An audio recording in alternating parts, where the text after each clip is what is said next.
നമസ്തേ. ഇന്ന് നമ്മളോടൊപ്പം അതിഥിയായിട്ട് എത്തിയിട്ടുള്ളത് സാമൂഹ്യ നിരീക്ഷകയായ ജാമിദ ടീച്ചറാണ്. ടീച്ചർ, ഇസ്ലാമിന് സ്വന്തമായ ഒരു വാദമുണ്ട് ഇപ്പോൾ. അവരാണ് ഏറ്റവും കൂടുതൽ ലോകത്തിൽ വ്യാപിക്കുന്ന ഒരു മതം ഇന്ന്. ഇപ്പോൾ നടക്കുന്ന കാലങ്ങളിൽ ഇസ്ലാമിക ഒരു വൽക്കരണത്തിലേക്കാണ് മൊത്തം പോയിക്കൊണ്ടിരിക്കുന്നത്. സത്യത്തിൽ എന്താണ് സംഭവിച്ചുകൊണ്ടിരിക്കുന്നത്? ഇസ്ലാം കേരളത്തെ, ലോകത്തെ വിഴുങ്ങുമോ? ടീച്ചറിന്റെ നിലപാടെന്നാണ് ഈ വിഷയത്തിൽ. ഇപ്പൊ ഖുർആാനില് നമുക്കറിയാം, സൗദി അറേബ്യയിൽ പോലും ഓടയിൽ ഒഴുകിക്കൊണ്ടിരിക്കുവാണ് ഖുർആൻ.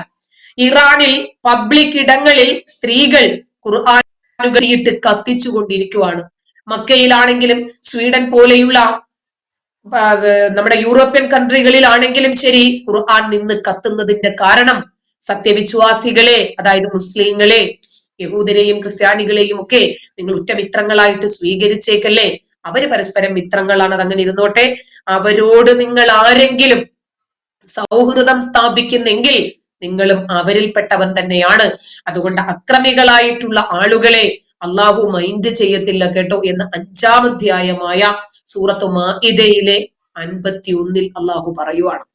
ഇങ്ങനെ ഖുർആനിൽ അനേകം വചനങ്ങളുണ്ട് ഇതേ രൂപത്തിൽ തന്നെ. അതുപോലെ പ്രവാചകൻ പറയുവാണ്, അറേബ്യൻ ഉപദ്വീപിൽ നിന്നും ജൂതരെയും ക്രൈസ്തവരെയും ഞാൻ നാടുകടത്തും, മുസ്ലിമിനെ അല്ലാതെ അവിടെ താമസിപ്പിക്കാൻ വിടില്ല. മരണാസന്നനായ പ്രവാചകൻ അവസാന നിമിഷം ഈ വാക്ക് പറഞ്ഞതുകൊണ്ട് മാത്രമാണ് ഇന്നും മുസ്ലിങ്ങളും ജൂതന്മാരും തമ്മിലുള്ള കലഹങ്ങളും കലാപങ്ങളും യുദ്ധങ്ങളും ഈ എണ്ണമറ്റ വൈരങ്ങളും ഒക്കെ തുടർന്നുകൊണ്ടിരിക്കുന്നത്. ഈ ഒരു ഒറ്റ കാരണം കൊണ്ടാണ്. ജൂതന്മാരോടോ ക്രിസ്ത്യാനികളോടോ ഒക്കെ നിങ്ങൾ നല്ലതിന് വേണ്ടിയിട്ട് പ്രാർത്ഥിക്കല്ലേ, നിങ്ങൾ അവരെ കാണുമ്പോൾ നിങ്ങൾക്ക് സമാധാനം ഉണ്ടാകട്ടെ എന്ന് പറയല്ലേ. അവരെ വഴിയിൽ വെച്ച് കണ്ടാൽ നിങ്ങൾ അവരോട് നീരസം പ്രകടമാക്കണം. അതായത് അവർക്കൊരിക്കലും നിങ്ങൾ വഴി മാറി കൊടുക്കരുത് എന്നൊക്കെ പ്രവാചകൻ പറഞ്ഞതാണ്. ഇങ്ങനെ ഏതേത് നാടുകളുടെ സാഹചര്യങ്ങൾ എടുത്താലും ശരി, നമുക്ക് ഒരുപാടുണ്ട് പറയാൻ, ഒരുപാട് കാര്യങ്ങൾ. ഇപ്പോ USA യിലാണെങ്കിൽ 0.6% മാത്രമാണ് മുസ്ലിങ്ങൾ. ഇന്ന് നടക്കുന്നതൊക്കെ നമ്മൾ കണ്ടില്ലേ. തെരുവോരങ്ങളിൽ മുസല്ലയിട്ട് നമസ്കരിക്കാം. ഓസ്ട്രേലിയയിൽ 1.5% മുസ്ലിങ്ങൾ. എന്താണ് അവിടെ നടന്നുകൊണ്ടിരിക്കുന്നത്?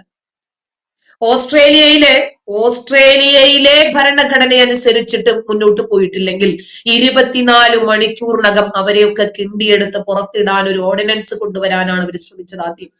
കാരണം ഇവരെ അഴിച്ചുവിട്ടാൽ ബുദ്ധിമുട്ടാണെന്ന് മനസ്സിലായി. കാനഡ, ജസ്റ്റിൻ ട്രൂഡോ എന്താണോ അവിടെ വിതച്ചത് അത് അയാൾ ശരിക്കും കൊയ്തെടുക്കുക തന്നെ ചെയ്തു. അവിടെ ആകെ 1.9% ഉള്ളൂ മുസ്ലിങ്ങൾ. അതിന്റെ അവസ്ഥയാണത്.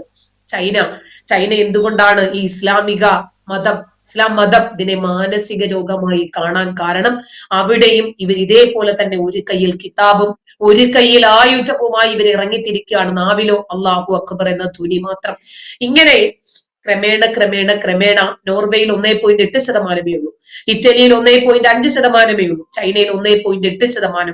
അപ്പോ ഏതൊരു രാജ്യത്ത് മുസ്ലിം ജനസംഖ്യ 2%-നകത്താകുന്നു, അപ്പോഴവർ ന്യൂനപക്ഷം എന്ന് പറഞ്ഞതിനകത്ത് നിന്നിട്ട് അവർ ഇരവാദം ഉന്നയിച്ചുകൊണ്ടായിരിക്കും അവരുടെ കാര്യങ്ങൾ നടക്കുന്നത്. പിന്നെ 2% അങ്ങോട്ട് കഴിഞ്ഞാൽ പിന്നീട് അവര് വംശീയമായിട്ടുള്ള ന്യൂനപക്ഷങ്ങളാണ്, അസംതൃപ്ത ജനവിഭാഗങ്ങളാണ്, ജയിലുകളിൽ അടച്ച കുറ്റവാളികളാണ്, തെരുവ് ഗുണ്ടാ സംഘങ്ങൾ. ഇതിൽ നിന്നൊക്കെ ഇസ്ലാമിക പരിവർത്തനം അവരങ്ങോട്ട് തുടങ്ങും. ഈ മേഖലകളിലെല്ലാം ഇവർ നുഴഞ്ഞു കയറും. ഡെൻമാർക്കിൽ 2% അവിടെ അതാ സംഭവിച്ചത്. ജർമ്മനിയിൽ 3.7% അവിടെ അതാ സംഭവിച്ചത്. UK-യിൽ 2.7%, സ്പെയിനിൽ 4%, തായ്ലാന്റിൽ 4.6%. ഇങ്ങനെ ഏതേത് രാജ്യങ്ങൾ എടുത്താലും ശരി, ഇന്ന് ഇസ്ലാമിക തീവ്രവാദം കാരണം ഞെരിഞ്ഞമർന്നുകൊണ്ടിരിക്കുന്ന രാജ്യങ്ങളൊക്കെ നമുക്കിതാ കാണാൻ പറ്റുന്നത്. 1948 അറബ് ഇസ്രായേൽ യുദ്ധം എടുത്താല് 1948 മെയ് 14 നടക്കുന്നത്. ബ്രിട്ടീഷ് ഭരണത്തിൽ നിന്ന് പലസ്തീൻ മണ്ണിൽ ഒരു പുതിയ രാഷ്ട്രം പിറവികൊള്ളുക, ഇസ്രായേൽ. എന്നിട്ട് അവർക്കിടയിൽ ഒന്ന് ആലോചിച്ചാൽ മതി, ഡേവിഡ് ബെൻ ഗൂറിയോൺ ടെല്ലവീവിലെ ഒരു മ്യൂസിയത്തിലെ ഇസ്രായേലിന്റെ സ്വാതന്ത്ര്യം പ്രഖ്യാപിക്കുന്ന ആ സാഹചര്യത്തില് അവിടെ കൂടിയ ജനക്കൂട്ടത്തിന്റെ കണ്ണുകളിൽ സന്തോഷമായിരുന്നില്ല, മറിച്ച് ആകുലതകളും ഭീതിയുമായിരുന്നു. കാരണം അറബ് രാജ്യങ്ങളിൽ നിന്ന് ഇനി നമുക്ക് ഒരിക്കലും മനസ്സമാധാനം ഉണ്ടാകില്ല എന്നറിയുന്ന ആളുകൾ ഭയം കൊണ്ട് ജ്വലിച്ചു. ഒരുപാട് എതിർപ്പുകൾ ഉണ്ടായിരുന്ന ആ സാഹചര്യത്തിൽ ആ സ്വാതന്ത്ര്യം ഒരു യുദ്ധത്തിന്റെ തുടക്കമായിരുന്നു അന്ന് തന്നെ.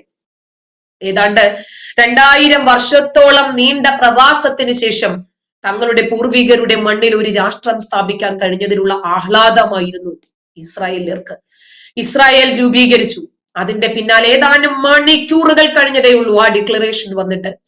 Egypt, Syria, Jordan, Iraq, Lebanon ഇവരെല്ലാവരും കൂടി ഒരുമിച്ചു. എന്തിന്? ജൂതന്മാരെ ഇല്ലായ്മ ചെയ്യണം.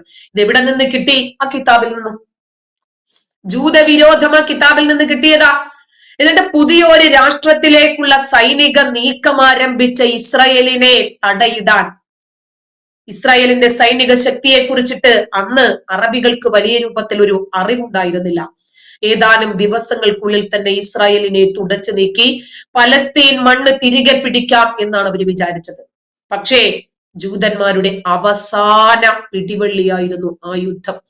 അതുകൊണ്ട് അവരുടെ സൈനിക ശക്തിയും ആയുധശേഷിയും ഇസ്രായേലിനേക്കാൾ എത്രയോ വലുതായിരുന്നു എന്നവർക്ക് തിരിച്ചറിയാൻ ഒരുപാട് സമയമെടുത്തു. ഈജിപ്ഷ്യൻ വ്യോമസേന ടെല്ലവീവില് ബോംബുകൾ വർഷിച്ചു.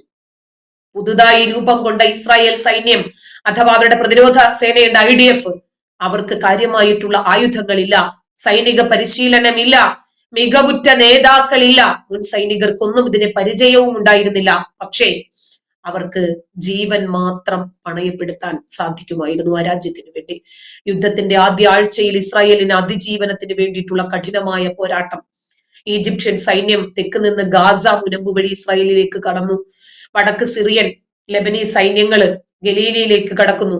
കിഴക്ക് ജോർദാൻ സൈന്യം. എങ്ങനെയാണ് ഒരു ഇസ്ലാമിക രാഷ്ട്രം ഉണ്ടാക്കുന്നതിന് വേണ്ടി മറ്റു മുസ്ലിം രാഷ്ട്രങ്ങളെ ഏൽപ്പിക്കുന്നത് എന്ന് നമുക്ക് മനസ്സിലാക്കി തരുമായിരുന്നു. അങ്ങനെ അവര് ജോർദാൻ സൈന്യം വെസ്റ്റ് ബാങ്കിൽ ജെറുസലേമിൽ 4 പാടു നിന്നും അവർ ആക്രമണം അഴിച്ചുവിട്ടു. അപ്രതീക്ഷിതമായിരുന്നു അറബ് രാജ്യങ്ങളുടെ ആക്രമണം. പക്ഷേ ഇസ്രായേൽ അതിജീവനത്തിന് വേണ്ടി പൊരുതാൻ തയ്യാറായിരുന്നു. അവർ പ്രതിരോധിച്ചു. അവരുടെ ജീവൻ രക്ഷപ്പെടുത്താൻ വേണ്ടി അവർ അസാമാന്യമായ ധൈര്യം കാണിച്ചു, 1 ഇഞ്ച് പോലും പിന്നോട്ട് പോകാതെ. അങ്ങനെയാണ് ഏതാണ്ട് ഒരു 6-7 ദിവസം കൊണ്ട് അവരെ ചൂണ്ടുവിരലിൽ നിർത്താൻ ഇസ്രായേലിന് സാധിച്ചത്. ൾക്ക് അവിടെ ഒരു രൂപത്തിലുമുള്ള സ്വസ്ഥതയോ സമാധാനമോ ഉണ്ടാകില്ല. ഒന്നത്. 2, അവർക്ക് ശരീഅത്ത് നിയമമായിരിക്കും ബാധകമായിട്ടുള്ളത്. ഇപ്പൊ KT ജലീല് മലദ്വാർ ഗോൾഡിനെ സംബന്ധിച്ചിട്ട് എന്താ പറഞ്ഞത്? പണക്കാട് തങ്ങളെ അവിടെ നിന്ന് അങ്ങൊരു ഫത്വ, അതായത് മതവിധി പുറപ്പെടുവിച്ചു കൊടുക്കണം. ഈ രാജ്യത്തിന്റെ ഭരണഘടന ഞങ്ങൾ അനുസരിക്കില്ല, അതുകൊണ്ട് ഞങ്ങൾക്ക് വേണ്ടത് മതനിയമമാണ്. മുസ്ലിങ്ങൾ ഭൂരിപക്ഷമായി കഴിഞ്ഞാൽ അവർക്ക് വേണ്ടത് മതനിയമമാണ്. സ്കൂളിന്റെ യൂണിഫോം മാറ്റുന്ന വിഷയം സംബന്ധിച്ച് ഒരു ജെൻഡർ ന്യൂട്രാലിറ്റി കൊണ്ടുവന്നപ്പോൾ അതവർക്ക് പറ്റില്ല. അതുപോലെ ദേശീയ ഗാനം, ഇങ്ങനെ തുടങ്ങി സ്കൂളിന്റെ സമയമാറ്റം അടക്കം, മദ്രസകൾ കഴിഞ്ഞിട്ടുള്ള സമയം മതി സ്കൂളുകൾ, ഓപ്പറേഷൻ തിയേറ്ററിൽ വരെ ഞങ്ങൾക്ക് അപ്പിക്കുപ്പായം വേണം എന്ന വാദം തുടങ്ങി ഇവർ എല്ലാ മേഖലകളിലും ഈ മതത്തെ എങ്ങനെ കൊണ്ടുവരാൻ പറ്റുമെന്ന് ആലോചിക്കും. അവിടെ ജനാധിപത്യത്തിന് യാതൊരു സ്പേസും ഉണ്ടാകത്തില്ല. നമ്മളിപ്പോ പലസ്തീനിലെ മനുഷ്യരോടൊപ്പം അല്ലേ നിങ്ങൾ നിൽക്കുന്നത്, എന്തുകൊണ്ടാണ് നിങ്ങൾ ആ മനുഷ്യരോടൊപ്പം നിൽക്കാത്തത് എന്ന ചോദ്യമുണ്ട് ഇവര് സാധാരണഗതിയിൽ ചോദിക്കുന്നത്. മലപ്പുറത്തും കുറെ മനുഷ്യരുണ്ടല്ലോ, എന്താ അവരോടൊപ്പം നിൽക്കാത്തതെന്ന്. ലോകത്ത് അടിച്ചമർത്തപ്പെടുന്നവന്റെ കൂടെ നിൽക്കുക എന്നത് ഒരു മനുഷ്യൻ അടിസ്ഥാനപരമായി ആർജിച്ചെടുക്കേണ്ടുന്ന ഒരു മോറൽ വാല്യൂ ആണ്. നമുക്ക് ധാർമ്മികമായിട്ടുള്ള ഒരു ഉത്തരവാദിത്വമാണ്. നമ്മുടെ ഈ കേരളക്കരയിൽ അമുസ്ലിങ്ങൾ ഒരുപാട് പീഡിപ്പിക്കപ്പെടുന്നുണ്ട്. ലവ് ജിഹാദും നാർക്കോട്ടിക് ജിഹാദും ഒക്കെ നമുക്കറിയുന്ന വിഷയങ്ങളാണ്. പാലാ ബിഷപ്പിന്റെ ഒക്കെ വിഷയം PC ജോർജിനെ പോലെയുള്ള ആളുകളൊക്കെ പൊക്കിക്കൊണ്ടുവന്നപ്പോൾ മാത്രമാണ് ഒരുപക്ഷെ അദ്ദേഹത്തിനൊക്കെ ഒരു സ്പേസ് കിട്ടിയത്. അതല്ലെങ്കിൽ ഇന്ന് നമ്മുടെ ജോസഫ് മാഷിനേക്കാൾ ഗതികെട്ട ഒരു അവസ്ഥയിലേക്കാകുമായിരുന്നു പാലാ ബിഷപ്പ്. അതുകൊണ്ട് ഏതൊരു നാട് മുസ്ലിങ്ങൾ ഭൂരിപക്ഷമാകുന്നു ആ നാട് ജനാധിപത്യത്തിന് അന്യമാകുകയും മറ്റ് ഇതര മതവിഭാഗങ്ങൾക്ക് അവിടെ ജീവിക്കാൻ സാധിക്കാത്ത സാഹചര്യം ഉണ്ടാകുകയും ചെയ്യും. അത് ടീച്ചർ പറഞ്ഞതുപോലെ തന്നെ ഇസ്ലാമിക രാഷ്ട്രം ഉണ്ടാക്കിയെടുക്കുക തന്നെയാണ് ഇവരുടെയൊക്കെ ലക്ഷ്യം. അതിന് ഇടതു വലത് സർക്കാരുകൾ കൂട്ടുനിൽക്കുന്നു. അതുകൊണ്ട് തന്നെയാണ് ഇത്തരത്തിലുള്ള പ്രവർത്തികൾ വീണ്ടും വീണ്ടും ആവർത്തിക്കപ്പെടുന്നതും. എന്തായാലും ഇതിനൊരു അറുതി വന്നേ തീരൂ. ഇത്രയും സമയം നമ്മോടൊപ്പം ചെലവഴിച്ചതിന് നന്ദി ടീച്ചർ.